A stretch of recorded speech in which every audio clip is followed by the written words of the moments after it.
Assalamu alaikum, welcome to Asan Tutorials. In last lecture, we were discussing about structures and their relation with function and arrays. तो उसमें हमने एक array से related example की, then उसके बाद हमने user defined function print book एक बनाया, उससे रिलेटेड एक्टिविटीज़ को डिस्कस किया और फिर उसका एक प्रॉपर प्रोग्राम जो है कंपाइलर के थ्रू एग्जीक्यूट करके उसके आउटपुट को देखा और उस पर एनालिसिस डिस्कस किया।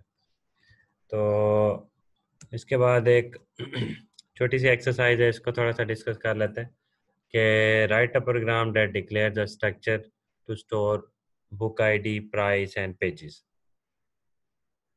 It defines two structure variable and input values. तो आपने क्या करना है जी, स्ट्रक्चर डिक्लेयर करना है, उसके दो ऑब्जेक्ट बनाने हैं।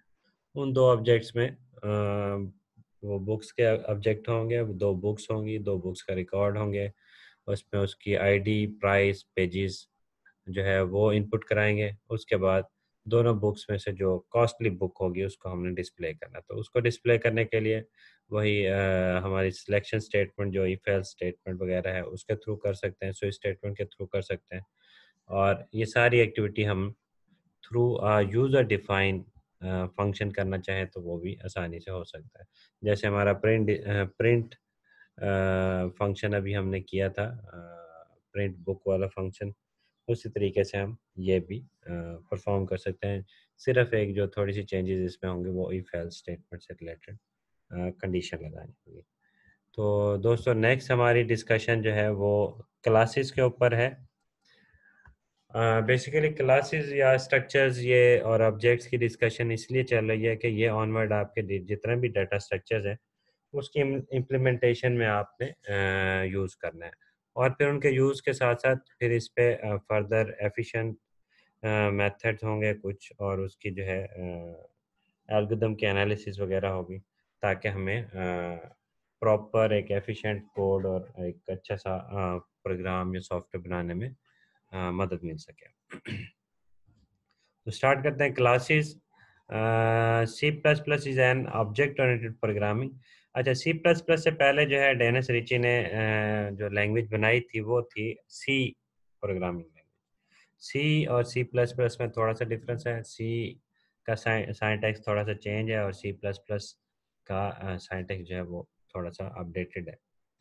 जो सी प्लस प्लस प्रोग्रामिंग है वो ऑब्जेक्ट ओरिएंटेड प्रोग्रामिंग फीचर जो है ये रखती है, और इसके अंदर आप क्लासेस को जनरेट कर सकते हैं, स्ट्रक्चर्स प्रोग्रामिंग कर सकते हैं, और उसके थ्रू काफ़ी सारी एक्टिविटीज़ जो है हम आसानी से परफॉर्म कर सकते हैं जो कि सी लैंग्वेज के अंदर परफॉर्म करना मुश्किल होता है। Everything in C++ is associated with classes and objects along with its attributes and methods. Methods mean वही functions की ही एक किस्म की discussion है। For example, in real life, a car is an object. अब मिसाल के तौर पे एक सिंपल रियल लाइफ के एग्जांपल लें तो कार हमारे पास कह सकते हैं कि जी ये एक ऑब्जेक्ट है। ये किसका ऑब्जेक्ट है, इसकी क्लास क्या है, ये अगर क्लास डिस्कस करें तो क्लास व्हीकल्स, ऑल व्हीकल्स एक क्लास बन जाएगी, और व्हीकल्स में से car, motor bike, cycle etcetera ये अलग अलग उसके ऑब्जेक्ट कहलाएंगे।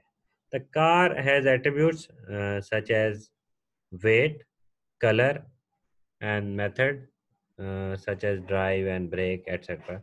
ये सारे क्या हैं हमारे पास उसके एट्रीब्यूट्स और मेथड्स के लिहाज से इसको डिस्कस करते हैं।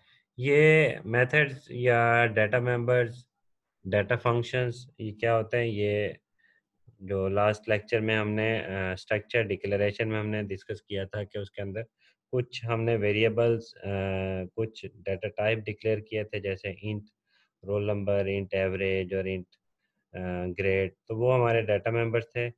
उन डाटा मेंबर्स को और उन डिटेल्स को हम उसके साथ अगर हम कोई फंक्शन भी साथ में डिक्लेयर कर लें तो वो data members and member functions ये ओवरऑल जो है एट्रीब्यूट्स कहलाते हैं किसी भी क्लास के।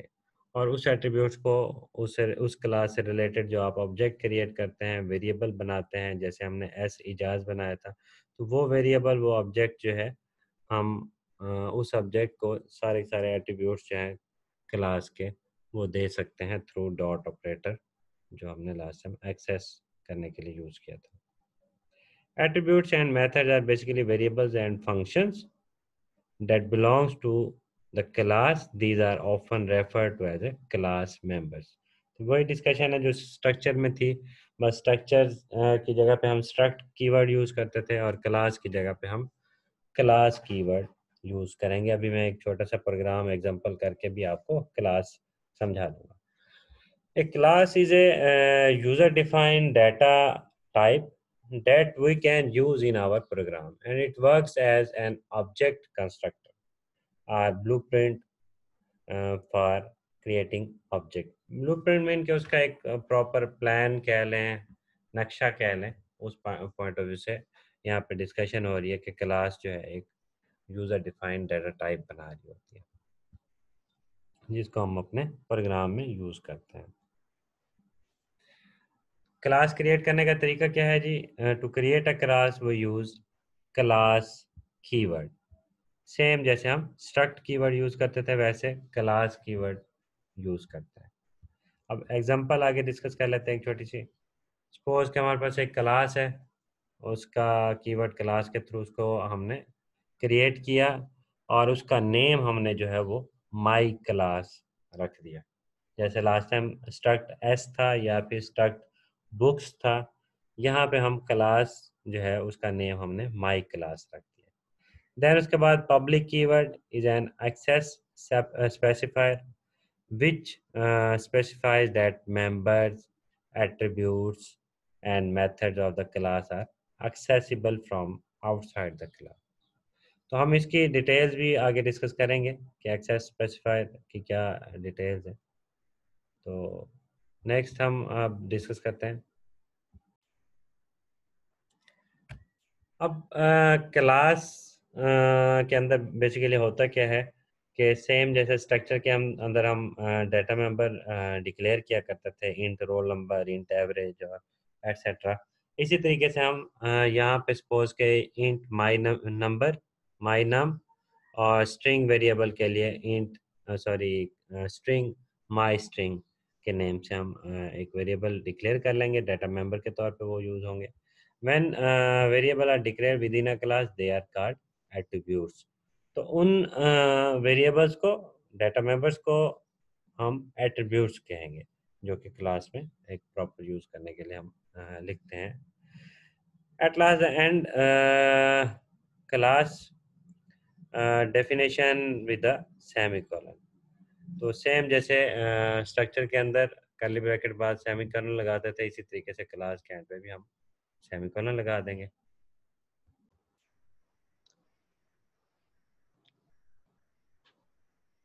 जैसे स्ट्रक्चर में हम एंड पे सेमीकोलन लिखा करते थे, उसी तरीके से हम क्लास के भी डिक्लेरेशन के एंड पे सेमीकोलन को यूज करेंगे। अब ऑब्जेक्ट क्रिएट करना सी प्लस प्लस में कैसे होता है कि in C plus plus class an object is created from a class when we have already created the class name my class, so now we can use this to create object। तो my class हमने class का name रखा था, जैसे वहाँ पे struct book रखा था या फिर स्ट्रक्ट एस रखा था। तो यहाँ पे माई क्लास हमारा डाटा टाइप बन जाएगा, यूज़र डिफाइंड डाटा टाइप, और उसके सामने वेरिएबल जो भी हम रख लेंगे, ए बी सी या जो भी उनके माई क्लास के जो नेम रखने होंगे वेरिएबल्स को, वो रखेंगे तो वो बेसिकली हमारे ऑब्जेक्ट्स बन जाएंगे। उन ऑब्जेक्ट्स के साथ फिर जो डाटा मेंबर्स क्लास के अंदर के जो डिक्लेयर किए हुए होंगे उनको एक्सेस करना चाहें तो अगेन वही मेथड के डॉट ऑपरेटर के थ्रू हम उसको एक्सेस कर सकते हैं।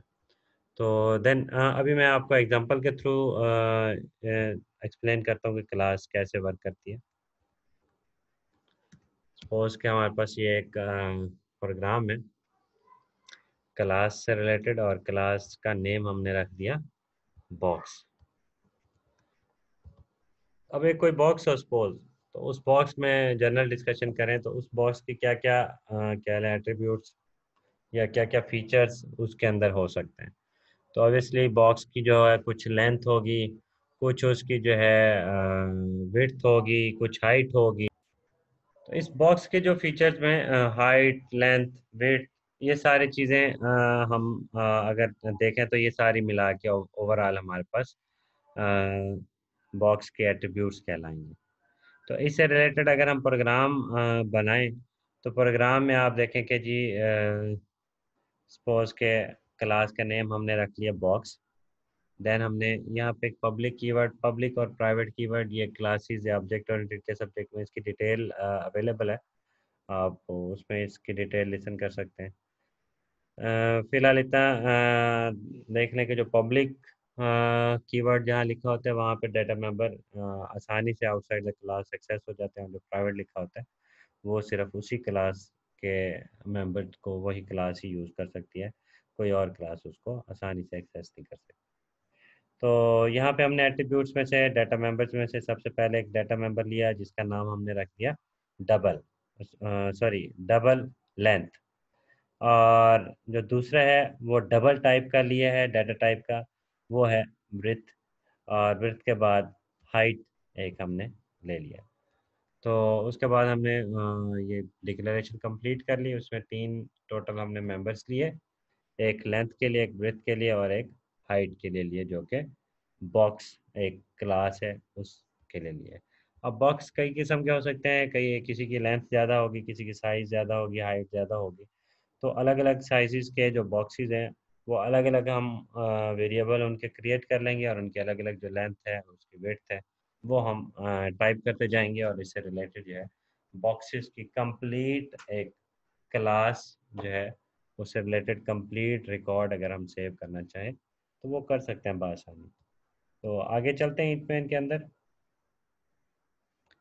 ईंट में हमने वो जो जैसे structure user define data type बनाया था, उसी तरीके से क्लास का भी एक यूज़र डिफाइंड डाटा टाइप हमने बनाया जिसका नाम हमने रख दिया बॉक्स। और उससे फर्दर जो ऑब्जेक्ट बनाया वो ऑब्जेक्ट है बॉक्स वन।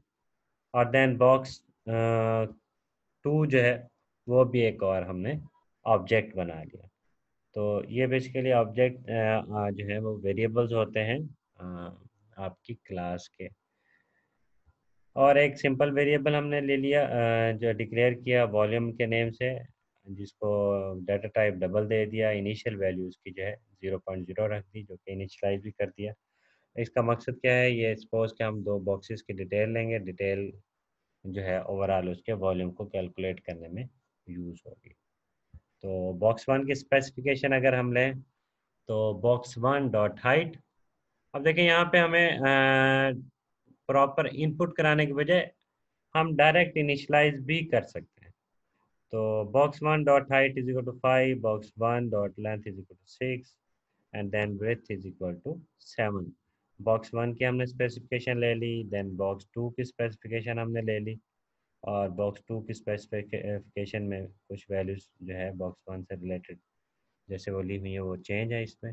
और एट द एंड हम क्या करेंगे, बॉक्स वन का वॉल्यूम फाइंड करना हो तो वॉल्यूम, क्योंकि हमारा इंट मेन के अंदर यूज़ हुआ था, वो कोई क्लास का अपना डाटा मेंबर नहीं था, बल्कि इंट मेन के अंदर हमने एक वेरिएबल डिक्लेयर किया था डबल टाइप का।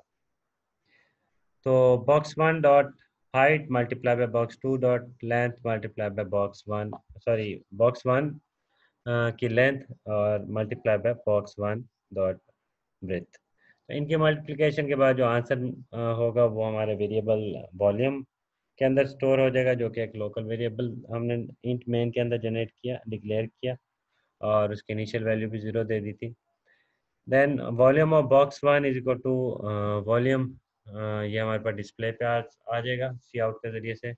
और सेम अगर हम बॉक्स टू की डिटेल्स जो है उसको मल्टीप्लाई करके हाइट, लेंथ और विड्थ को मल्टीप्लाई करके वॉल्यूम के अंदर स्टोर करा सकते हैं। और वही वॉल्यूम जो है फिर बॉक्स टू से रिलेटेड जो है वो भी हम डिस्प्ले कर सकते हैं। तो ये हमारे पास प्रोग्राम यहाँ पे कंप्लीट हुआ। अभी इसकी जो है हम आउटपुट भी फर्दर कंपाइलर को परफॉर्म करके देख लेते हैं। इस प्रोग्राम को भी कंपाइलर पे हम देखते हैं। क्लास को समझने के लिए Dev C plus plus compiler पे हम इस प्रोग्राम को कॉपी करके पेस्ट कर लेते हैं और बॉक्सेस की डिटेल और सारी चीज़ें भी देख लेते हैं। सपोज इसको कंपाइल करते हैं, पहले आउटपुट देख लेते हैं, उसके बाद वन बाय वन लाइन को डिस्कस कर लेते हैं। ये हमारे पास आउटपुट है जो कि बॉक्स वन का वॉल्यूम और बॉक्स टू का वॉल्यूम डिस्प्ले पे हमें नज़र आ रहा है। अब इसको दोबारा से थोड़ा सा डिस्कस कर लेते हैं कंपाइलर पे कि क्लास बॉक्स हमने बनाई, उसके बाद पब्लिक कीवर्ड के थ्रू हमने लेंथ, ब्रेथ और हाइट तीन उसके डाटा मेंबर हमने यहाँ पे डिक्लेयर किया और क्लास यहाँ पे डिक्लेरेशन उसकी एंड हो गई। देन इंट मेन में जाके हमने बॉक्स क्लास का बॉक्स वन बनाया, वेरिएबल लिया, ऑब्जेक्ट लिया, देन बॉक्स टू उसका ऑब्जेक्ट लिया और डबल डाटा टाइप का वॉल्यूम हमने डिक्लेयर कर दिया और इनिशलाइज भी कर दिया 0.0 वैल्यू के साथ। देन बॉक्स वन की हाइट 5 रखी, लेंथ 6 रखी और ब्रेथ 7 रखी, और बॉक्स टू की हाइट 10, टू की लेंथ 12 और देन ब्रेथ जो है वो 13 यहाँ पे हमने इनिशलाइज कर दी। Then volume of box one calculate करने के लिए फॉर्मूला यहाँ पे हमने इम्प्लीमेंट किया, box one dot height, box one dot length और बॉक्स वन डॉट ब्रेथ, और इसकी कैलकुलेशन जो है मल्टीप्लिकेशन का आंसर जो है उस वॉल्यूम वेरिएबल के अंदर स्टोर हो गया और इसको हमने डिस्प्ले कर दिया जो कि हमारे पास 210 210 इसका आंसर बना है कैलकुलेट होके, जो कि बॉक्स वन के सामने डिस्प्ले हो रहा है। देन उसके बाद बॉक्स टू की डिटेल हाइट 10 12 13 जो है उसकी कैलकुलेशन जो है वॉल्यूम की, वो हमारे पास 1560 जो है 1560 हमारे पास आंसर इसका जो है वो कैलकुलेट होके वॉल्यूम वेरिएबल में उसको रीअसाइन हो जाता है। पहले इनिशियल वैल्यू क्योंकि उसको कैलकुलेट होके इनिशियल वैल्यू 0 थी, देन बॉक्स वन की वैल्यू कैलकुलेट होके उसको असाइन हुई, हमने उसको डिस्प्ले पे देख लिया, फिर दोबारा उसकी जो वैल्यू है वो अपडेट हुई with details of box two, तो वो जो हमारे पास 1560 इसका आंसर बना और यहाँ पे हमने डिस्प्ले कर दिया। तो अगर हम साथ में यहाँ पे इसका यूनिट भी डिस्प्ले करना चाहें तो हम कुछ इस तरीके से कर सकते हैं कि सपोज के डबल कोटेशन में हम यहाँ पे लिख लेते हैं कि मीटर क्यूब,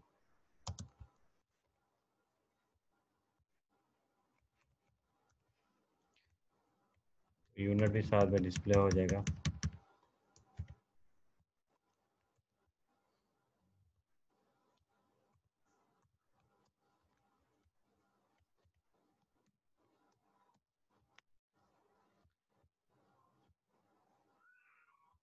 तो ये साथ में हमारी वैल्यूज़ के साथ उनके यूनिट भी डिस्प्ले कर सकते हैं हम। नेक्स्ट चलते हैं, एक और एग्जांपल ले लेते हैं ताकि मज़ीद क्लास की हमें आसानी से समझ आ जाए।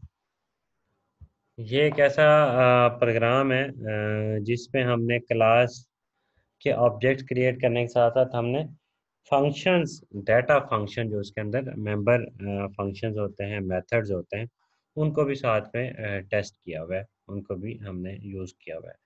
तो एक प्रोग्राम हमने बना लिया जिसका नाम क्लास का नाम हमने रख लिया टेस्ट। ये आप देख रहे होंगे कि इसका नाम हमने टेस्ट रख लिया। देन उसके बाद उसके जो डाटा मेंबर हैं उसमें डाटा वन और डाटा टू उसके दो मेंबर्स हमने बना लिए, और देन उसके बाद क्लास की डिक्लेरेशन अभी एंड नहीं हुई, उसी के अंदर ही हमने एक यूज़र डिफाइन जो फंक्शन है, मेथड है, वो हमने ले लिया जो कि वाइड इंसर्ट इंटीजर डाटा, उसका हमने नाम रख दिया। देन उसके बाद इंट डी उसका एक हमने वेरिएबल जो है फॉर्मल पैरामीटर जो है वो इसके अंदर दे दिया। देन उस डी की वैल्यू जो है वो data one is equal to D, उस डी की वैल्यू बेसिकली डाटा वन को असाइन हो जाएगी जो कि ये डाटा वन हमारे पास यहाँ पे अवेलेबल है। उसके बाद जो है जो नंबर डिस्प्ले होगा, जो भी हम वैल्यू इंटर करेंगे वो डिस्प्ले हमें सी आउट की वजह से हमें डिस्प्ले पे दिखा देगा। देन एक और फ्लोटिंग पॉइंट वैल्यू अगर हम इंसर्ट करना चाहें तो एक फंक्शन हम देंगे फ्लोट इंसर्ट फ्लोट डाटा। उसके डेफिनेशन में हमने क्या किया, इंटर डाटा लिखा और फ्लोट वैल्यू जो है प्रॉपर हम यूज़र से इनपुट करा लेंगे और फिर वो जो इनपुट कराई होगी वैल्यू वो एज इट इज़ रिटर्न के थ्रू हम डिस्प्ले करेंगे। तो यहाँ पे कर्ली ब्रैकेट के थ्रू क्लास हमने एंड कर दी। नेक्स्ट चलते हैं कि कैसे इंट मेन में ये हम यूज़ करेंगे क्लास टेस्ट। तो टेस्ट क्लास के हमने दो ऑब्जेक्ट बनाए, O1 और O2। Then float second data of object 2, ये एक हमने फ्लोट डाटा टाइप का वेरिएबल लिया जिसका नाम हमने रख दिया सेकंड डाटा ऑफ ऑब्जेक्ट। यहाँ पे आप ए बी सी की तरह कोई ए बी सी की सिंपल सा वेरिएबल का नेम भी रख सकते हैं, लेकिन ये क्योंकि आसान तरीके से समझाने के लिए इसका पूरा नेम यहाँ पे रखा गया। तो object one dot insert integer data, उस इंसर्ट इंटीजर डाटा फंक्शन के थ्रू हम O1 की वैल्यू इंसर्ट करा देंगे। डायरेक्ट हमने इंसर्ट करा दी 12।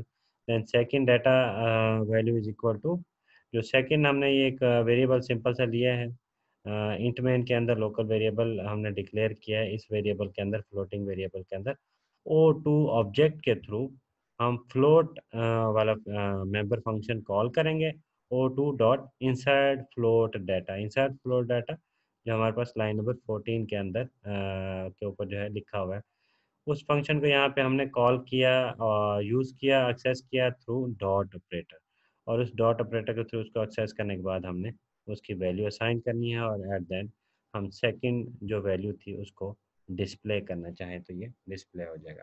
जो 12 है वो बाय डिफ़ॉल्ट डिस्प्ले हो जाएगा, क्योंकि यहाँ पे सी आउट हमने लाइन नंबर 12 में लिखा हुआ था, जबकि फ्लोटिंग पॉइंट के लिए हमने जस्ट रिटर्न लिखा है, सी आउट प्रॉपर नहीं लिखा।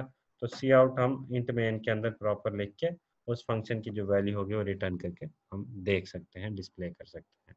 तो इसको कंपाइल करते हैं अभी, एग्जीक्यूट करके मज़ीद आपको इस डिस्कशन की का रिजल्ट समझ आ जाएगा। तो यहाँ पे देखें डिफ़ॉल्ट में हमारे पास 12 जो है वो पहले से नंबर लिखा आ रहा है, क्योंकि हमारे पास लाइन नंबर 12 पे जो सी आउट की लाइन हमने लिखी है वो है जी नंबर कॉलन और आगे डाटा वन हमने क्योंकि यहाँ पे इनिशियली 12 ही दे दिया डायरेक्ट, जो कि data one is equal to D है, और डी जो है आर्गूमेंट है इंटीजर डाटा का, तो इसलिए 12 जो है इसको यहाँ पे असाइन हो जाएगा। उसके बाद कोई फ्लोटिंग पॉइंट वैल्यू हम यहाँ पे ले लेते हैं 5.7।